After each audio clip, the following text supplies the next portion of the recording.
My name is Emma Carter. I am 27 years old and I live in a small town in North Carolina, USA. It is a quiet town where people know each other and life moves slowly. I work at a small coffee shop near the road. Every morning, I wake up early, wear my uniform, and walk to work while the sky is still soft and quiet. People see me smile and think I have a normal life, but they do not know what I have lived through. They do not know how much pain I carry inside my heart. When I was 12 years old, my life changed forever. Before that time, my world felt safe. I had a home full of warmth and a mother who loved me deeply. My mother was gentle and caring. She had a calm voice and warm hands. Every night before sleep, she kissed my forehead and told me that everything would be okay. I believed her words. I believed she would always be there. One year, my mother became sick. At first, it did not seem serious. She had a fever and felt tired. She told me not to worry and said she would be fine, but days passed and she did not get better. Weeks passed and she became weaker. She stopped cooking. She stopped smiling. Our house slowly became quiet.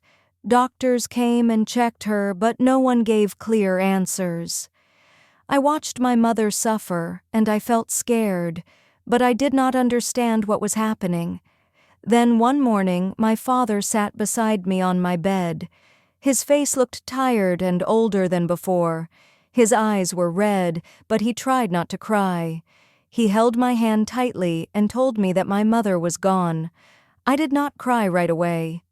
I felt empty. I waited for her to come back. I waited for her voice, but she never returned. That day broke my heart in a way that never fully healed. After my mother's death, our home changed completely. The laughter disappeared. The walls felt cold. Silence filled every room. My father, Daniel Carter, tried to stay strong for me. He never cried in front of me, but I saw his pain when he thought I was alone. He became both my parents. He worked long hours, cooked food, cleaned the house, and helped me with school. Some nights, he sat beside me while I cried and told me that we would survive together. My father worked very hard. His job was difficult, and the pay was not much, but he never complained. He always told me that education was important and that I should study hard to build a better future. I listened to him because I wanted to make him proud. I studied day and night. I wanted to give him a reason to smile again. Years passed and I grew older. I finished high school and went to college. The day I left home, my father hugged me tightly. I could feel his hands shaking. He told me that my mother would have been proud of me. Those words stayed in my heart. I promised myself that I would succeed, no matter how hard life became. But life did not let me keep that promise easily. During my time in college, my father became sick. At first, he tried to hide it from me. He told me he was just tired. But when I came home one weekend, I saw the truth. He had lost weight. His face looked pale. His hands shook, and he struggled to stand. Doctors ran tests, but they could not find the problem. Medicines did not help. Day by day, he became weaker. My father stopped working. Bills began to pile up. The money he had saved for emergencies slowly disappeared. Every night I lay awake thinking about how to help him. I felt helpless and scared. I was just a student with no income, and my father needed care. I had to make the hardest decision of my life. I could continue my studies and leave my father alone, or I could leave college and take care of him. I chose my father. I left college quietly, without telling many people. It felt like giving up my dreams, but love made the decision for me. I found a job at a small bakery in town. The work was tiring. I woke up before sunrise, baked bread, cleaned tables, and stood on my feet all day. My body hurt, but I did not complain. Every dollar I earned went toward my father's medicine and food. I reminded myself every day why I was doing it. I was doing it because I loved him.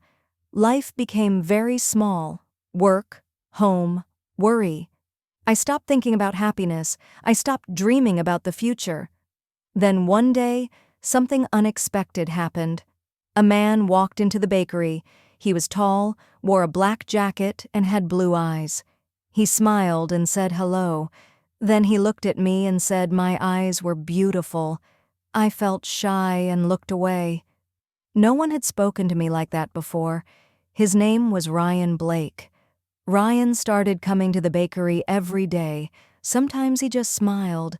Sometimes he talked to me about life and dreams. He said I deserved more than this life. He said I should see the world and be happy. His words made me feel important. For the first time in many years, I felt seen and valued. Slowly, I began to trust him.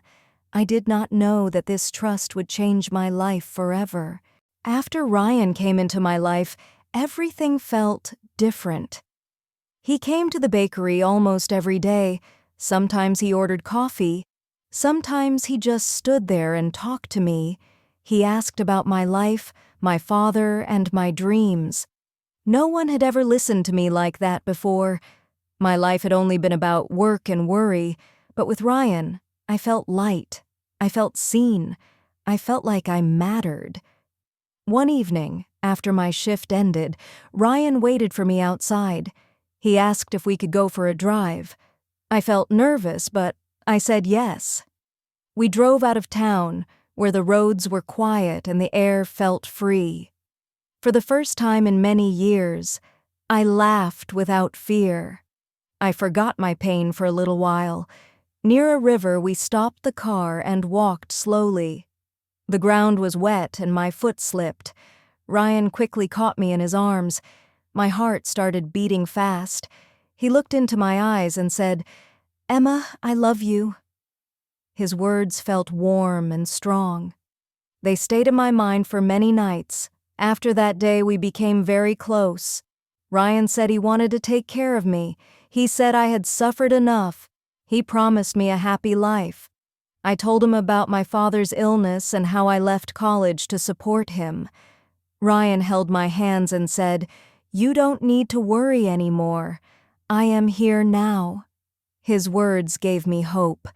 I wanted to believe him because I was tired of being strong all the time. Everything happened very fast. One day, Ryan said we should get married. I was shocked, but also excited.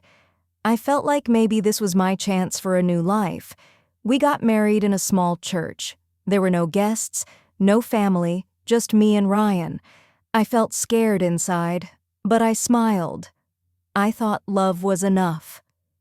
1 week later, I took Ryan to meet my father. My father opened the door and froze when he saw him. His face changed. His smile disappeared. We sat in the living room, and the air felt heavy. My father looked at me and then at Ryan. Finally, he said, "Emma, I have seen this man before." My heart started beating fast. My father said he had seen Ryan months ago shouting at another man and pushing him with anger in his eyes. He warned me that Ryan was dangerous. I became angry and upset. I told my father he was wrong. I said Ryan loved me and would never hurt me. My father's eyes were full of fear, but I did not listen. I thought my love was stronger than his warning. I turned away from him that day, and I will always regret it.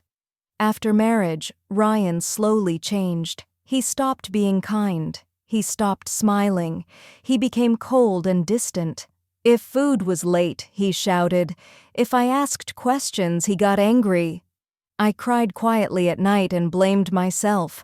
I kept thinking maybe I was doing something wrong.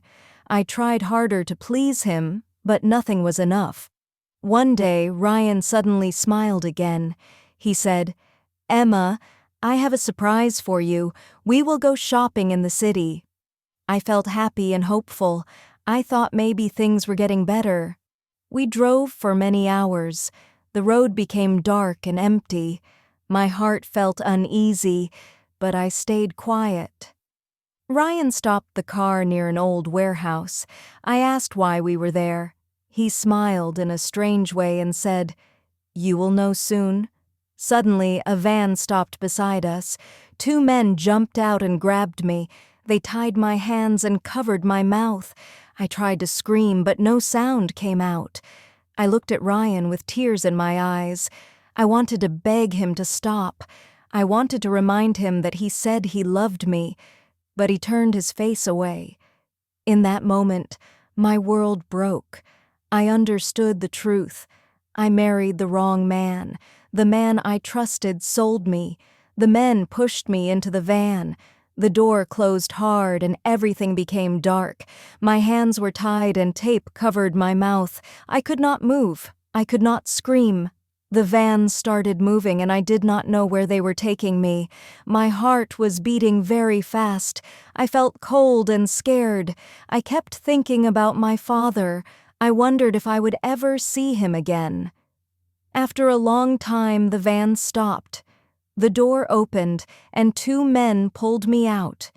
We were in front of a dark, old house. There were no lights and no people around. They pushed me inside. A man with angry eyes stood there and looked at me like I was nothing. He said, "You will stay here now. You will work here." I fell to the floor and begged him to let me go home, but he did not listen. I was not free anymore. I was a prisoner. Days turned into weeks, and weeks turned into months. I cooked food and cleaned rooms every day. There were other women there too. All of us were scared and broken. We spoke very little. At night I cried quietly and thought about my father. I had no phone, no money, and no way to escape. I felt like my life was over. One evening, while giving food, I saw a guard standing near the door. I looked at him and said softly, "Please help me. I want to go home. I want to see my father." He did not answer and walked away. The next day, I tried again. I said, "Please think about your mother. If she was here, wouldn't you want someone to help her?" He looked at me for a long moment, but still said nothing. That night at around 3 a.m, the guard came quietly. He whispered, "Come with me." My heart started beating fast. I was scared to trust him. Then he said, "My mother loved me very much. She is gone now. You reminded me of her." He showed me the back door and said, "Run and don't look back." Tears filled my eyes. I said thank you and ran. I ran as fast as I could. My legs hurt and my chest burned, but I did not stop. A car came near me. I waved my hands and cried for help. The driver stopped. He was kind. He listened to me and took me to the bus station. I bought a ticket and went home. When I reached my house, my father opened the door. He looked at me and started crying. He hugged me tightly and said he waited for me every day. I cried in his arms and told him everything. The next day, we saw the news. Ryan was arrested. He was part of a dangerous group that sold girls. The man I loved was a monster. Healing was not easy. I had nightmares, but my father stayed beside me. I learned a hard lesson. Love should not hurt. Love should not scare you. Family warnings come from care. I lost years of my life, but I survived. I am stronger now, and I will never make that mistake again.